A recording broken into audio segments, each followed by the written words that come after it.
Salut tout le monde. Aujourd'hui, on va aborder un sujet très crucial qui m'intéresse, qui me tient vraiment à cœur, que j'aime bien partager. C'est l'engraissement des porcelets à petite échelle, particulièrement pour ceux qui n'ont pas de gros budget. Alors, prenez votre chaise, asseyez-vous confortablement et restez dans la vidéo jusqu'à la fin. Si vous êtes nouveau, abonnez-vous, activez la cloche de notification et suivez. Alors, pour ceux qui ne me connaissent pas, je suis Tachis Tounou, agronome de formation, technicien sur le terrain sec. Alors, d'abord, qu'entendez-vous par engraissement de porcelet à petite échelle? Tout simplement, ça dit, vous voulez vous lancer sur un chemin sans la robinaise, surtout particulièrement l'élevage de porc. Alors, quand vous le faites et que vous n'avez pas de gros budget, ça dit, vous vous lancez simplement avec quelques têtes de porc à la maison, dans un petit enclos là qui vous permet de tourner votre argent. C'est-à-dire, vous prenez 2, 3, 4 poches que vous mettez juste derrière votre couloir ou bien à côté quelque part, que vous commencez par nourrir correctement, histoire de vous ramener de profit un petit budget. Alors, comment cela peut-il se faire? De un, vous avez besoin d'un investissement modéré. Qu'est-ce que je dis par là? Tout d'abord, toute personne, quand vous commencez avec un petit budget limité, il est question d'avoir peur. Donc, le truc n'est pas d'avoir peur, mais vous pouvez vous lancer à petite échelle et aller grand. Ce qui est là, ce qui a retenu là, c'est que accepter de commencer petit. Voilà. Donc, commencez petit et ayez de grandes visions. C'est-à-dire, vous commencez peut-être au début avec 2, 3 porcs.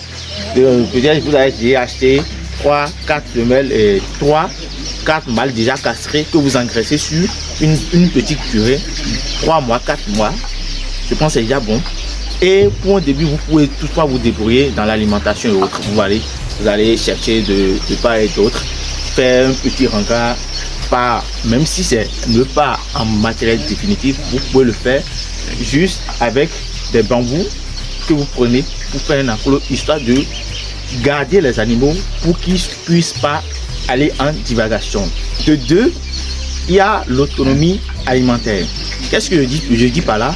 L'autonomie, quand vos porcs sont déjà à la maison avec vous, à côté de vous, et vous n'avez pas une grande ferme, vous n'avez pas beaucoup de charges. C'est-à-dire, vous n'avez pas la charge de faire l'aliment en grande quantité, et peut-être à la maison les résidus de la consommation avec un peu plus de matières premières que vous achetez et vous formulez vos propres aliments.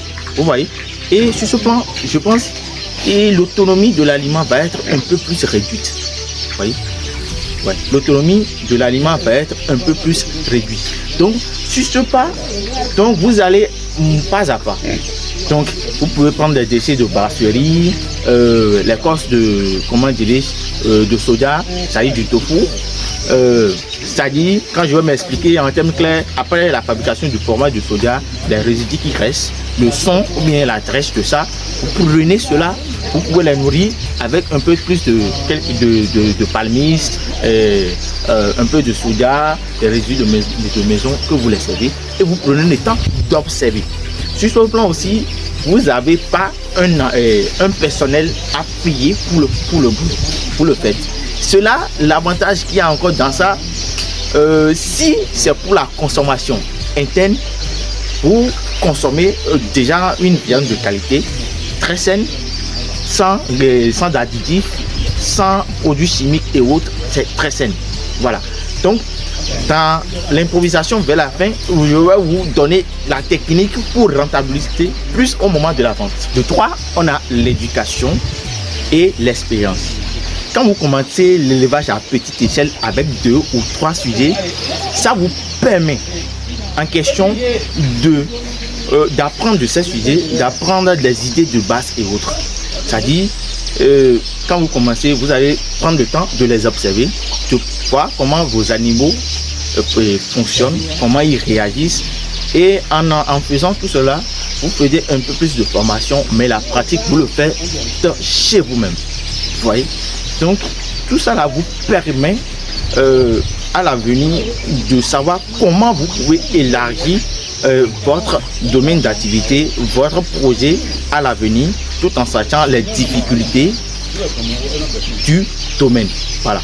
Donc tout cela vous permettra en quelque sorte de savoir comment vous pouvez vraiment commencer votre activité réellement à l'avenir, quand vous voulez vraiment vous investir à fond. Voilà.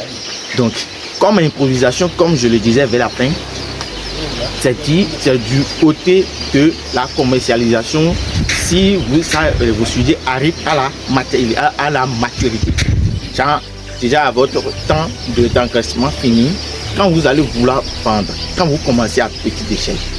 Certes, aujourd'hui, dans le monde, la viande de porc est la première viande la plus consommée, mais en Afrique, c'est la deuxième. À part le poulet, les volailles en première position en Afrique et en deuxième position, on a le porc. Donc, je pense bien qu'ici quelques temps, la viande du porc va prendre la première place. Voilà. Donc, quand vous allez vouloir commercialiser la viande, je parle précisément du Bénin. Quand vous allez vouloir commercialiser votre viande, si vous vendez directement votre sujet à un charcutier, je pense, si il vous prend le kilo à 900 ou bien à 1000 francs, vous chutez, vous allez faire du profit, mais pas autant. Il y a l'idée innovée dans ce sens. Vous pouvez vous-même tuer votre animal, couper et mettre votre aliment clandestinement. C'est-à-dire, qu'est-ce que je veux dire? Vous tuez l'animal, vous informez votre voisin, votre entourage que tel jour, je vais mettre un porc de peut-être 60, 50 et 70 kilos que je vais vous morceler par kilo. Vous voyez, vous les avertissez, il y aura des personnes qui vont mais en même temps donner de l'avance.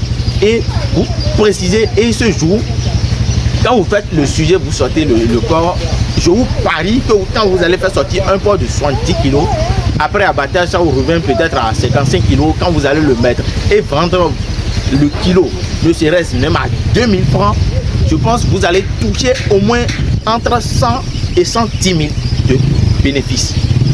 Au lieu de le vendre à un charcutier et prendre entre 55 000, entre 70 000. Vous voyez? Donc, là, vous êtes rentabilisé déjà en fonds. Quand vous gérez un comme ça, vous pouvez prendre les fonds du premier, que vous allez savoir comment répartir ces fonds et en vue de ça, vous pouvez relancer votre activité progressivement. Et là, quand vous voulez peut-être construire un bâtiment du genre, vous pouvez commencer par acheter le matériel de construction de ce genre de bâtiment un peu. Et si vous avez un peu d'argent, vous pouvez commencer par épargner votre fonds chez quelqu'un qui fait déjà l'activité pour prendre peut-être des sujets de race. Voilà. Donc, c'est des trucs que vous pouvez faire et rentabiliser plus dans votre élevage. Alors, comme astuce dans cette vidéo, connaissez-vous cette feuille? Cette feuille, c'est la feuille du manguier. Savez-vous exactement ce que cette feuille fait dans l'engraissement et dans l'évolution et le développement de vos porcs? Est-ce que savez-vous ça? Si plus de détails, laissez-moi des commentaires. Si vous voulez plus de détails, mettez en commentaire détails et je vous réponds. On est à la fin de cette vidéo. Si vous avez aimé cette vidéo, likez-la, partagez-la, activez la cloche de notification et si en temps vous n'êtes pas encore abonné, abonnez-vous et on se dit à la prochaine pour ne plus rater de nouveaux contenus. Voilà.